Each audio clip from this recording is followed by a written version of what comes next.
Hello and welcome to week 9 in psychology seminar. My apologies for missing the instructional video at the beginning of last week. I'm glad that people just went ahead and did those things. Sometimes technology is not our friend. Today this week, we're looking at chapter 7, which is the final R in my reading, writing, arithmetic sequence of chapters here. And don't fear arithmetic. Arithmetic is a very important part of the world of psychology.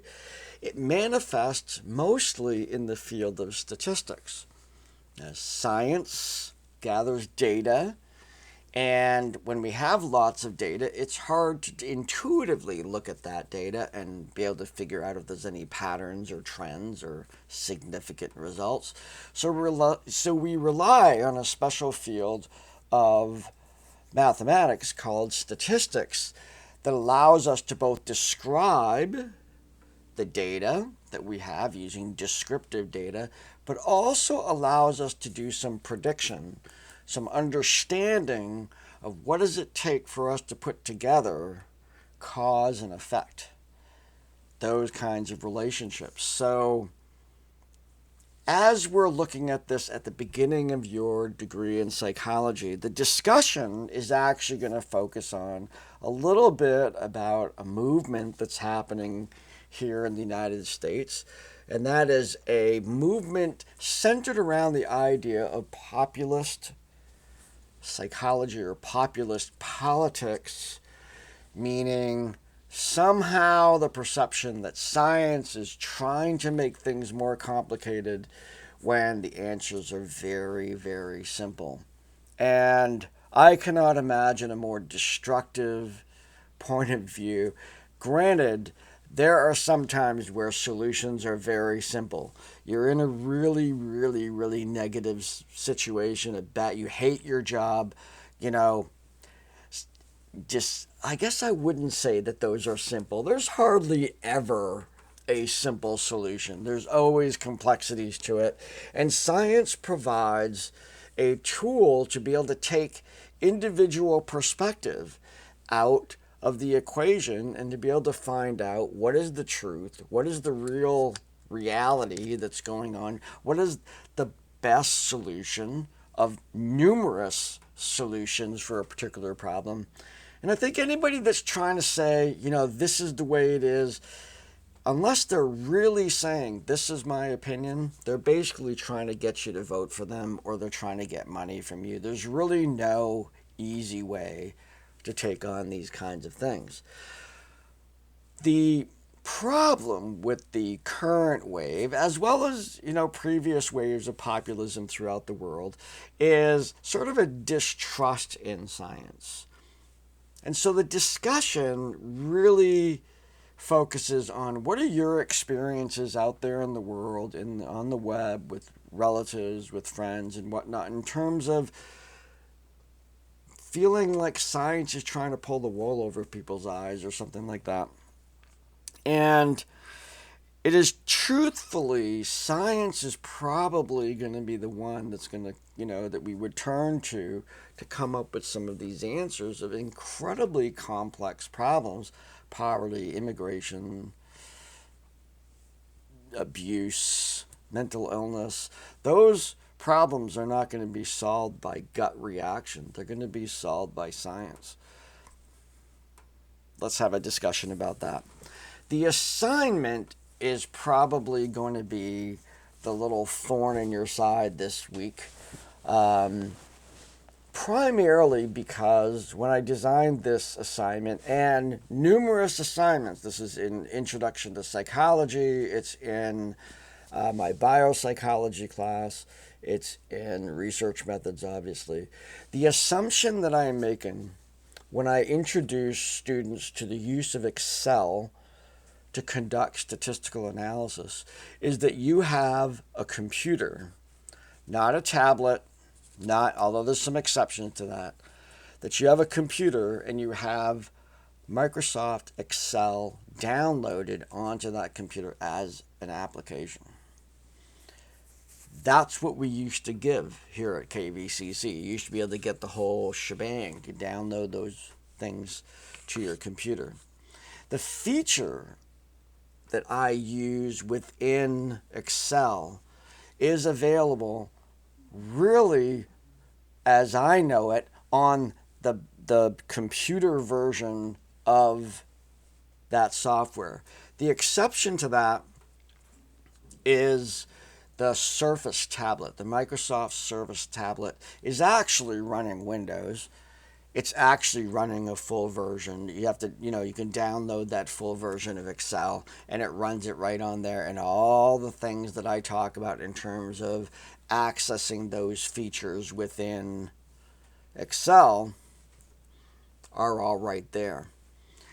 The online version of Excel, the one where you access through your Office or Microsoft 365 now, has the feature, but it looks very different. It's located in a different place. I'm still catching up with that. The course book is still a little screwy about it because I used to send people to get a plugin called Real Statistics. If you see anything Real Statistics, just ignore it. I'm trying to find all the places that I talked about that. It used to be what I had students do, but I found the features native to Excel to be right on the money. So everybody can access the online version of Excel because you're a student here at KVCC. For these kinds of assignments, you cannot use another spreadsheet program. You can't use Pages. Numbers, the Apple application, Google Sheets, any one of those things. Yes, some of those features are in there, but what I'm doing in this class is preparing you for the expectations I'm going to have in statistics. When you take statistics, you will have to use this feature, this special data analysis feature that's built in within Excel. So, building up that expectation, here's the first assignment where I'm asking you to go in, access those features within Excel, and in the next version of this class, I will probably get some screenshots about what it looks like in the online version of Excel that you have access to so that you can have some screenshots to look at from that. I'll probably grab a Windows machine, go in there to show where it is on there, just because the different platforms that support this particular feature, whether it be an Apple computer, the Surface tablet, whether it's and then everything else that can access the web and go onto the web version of Excel. So there's two things I'm having you look at to use that tool to describe some data as indicated in the course book. And then, and this is a key part, to save that file as an Excel file. Now, of course, that would be simple on a computer. That's just this native file format. If you're using the online version, you have to export that document to your device in Excel format and upload that to the Dropbox so that when I get it, I download that file and I open it up in Excel. And that way I can look at what you've done. I'm not just looking at a PDF and seeing, what's there. I can actually click on the cells and see if there's any mistakes and correct, kind of things like that. In the statistics class, nearly all the assignments utilize Excel, and you send me an Excel file, and that's how I grade them. Because of this, I have you use a particular way to name your file, the actual when you're saving the file. And so that's delineated in the instructions in the course book. And so your last name, your first initial, kind of that you go and you create that name for all of the assignments that have Excel, because when I download them, they kind of get disconnected from your name. Whereas, when they're in Brightspace, the file is always connected to you. But when I download them, I pull them out of all the folders, and then it's just those files, and the names are gone unless the name is in the file. So you have the Chapter 7 discussion, then working on the assignment, Chapter 7 assignment, and we have our third special assignment, Part 3 discussion, where we're going to be talking about inequality and fairness and Pinker's view on that. And how do your perceptions about fairness and equity shape the way you see inequity in the world? Now, there's lots of psychology about how we see inequality. There's inequality that we perceive of as fair. An individual lost the game because they didn't practice enough, or a person won the spelling bee because they busted their butt on it and they did well. So this sort of achieving sort of quality of fairness.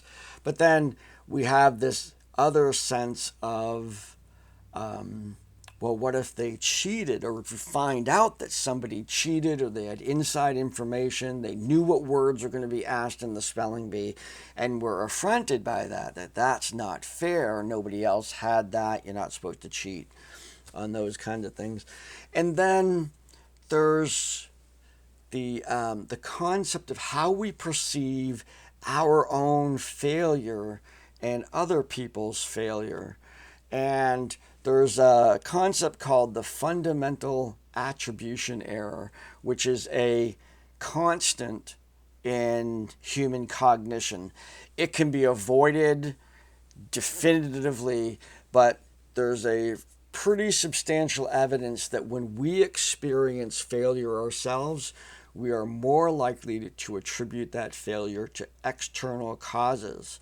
The teacher didn't cover the material, I was busy at work, blah, blah, blah, I ran out of time, those kinds of things, I had a bad ankle, whatever. We'll tend to see, giving us a buy on why we lost. Yet, at the same time, when we look at other people, there is a slight tendency to say that it's personal attributes. They didn't try hard enough, they didn't practice enough, and that's what we call the fundamental attribution error. I'm not assuming that people do that all the time, but it is a recognized sort of concept within the world of psychology. Great to bring it into this discussion when we're talking about inequality. If I am not getting what I want, what do I attribute that to versus my neighbor who's getting what they want and my perceptions of their success or failure or whatever?